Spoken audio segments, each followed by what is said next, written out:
det her shit, nigga.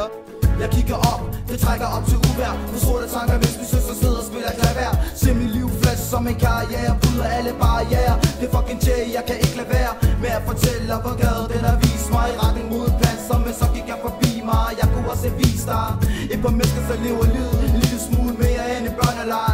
Jeg prøver bare at forstå, hvordan en menneskes livsstil er kommet ud i gå på.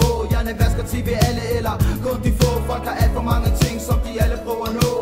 I stedet for at være glad for at vi er til bløde som figurer. Verden er lavet om til spil, penge, magt, sex og så kill. For at leve normalt liv skal du også have nogle skills. Yeah, yo. Ja, de siger, elektronik og teknologi er blevet vores nye verdenshersker. Intet det er håndlaget, inkluderer de mærser. Jorden det går under, og presset vi forstærker. Inden den er nær, vi får se hvem der er der.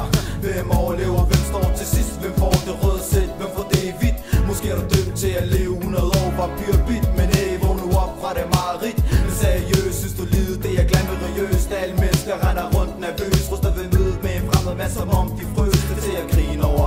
Folk er stadig racister og regeringsover. Du er ikke noget værd, hvis du ikke er mere end gårder. Det er lige meget med, om du lever som en ærlig borger. Det er alle sammen ender med, vi alle sammen ligger ned på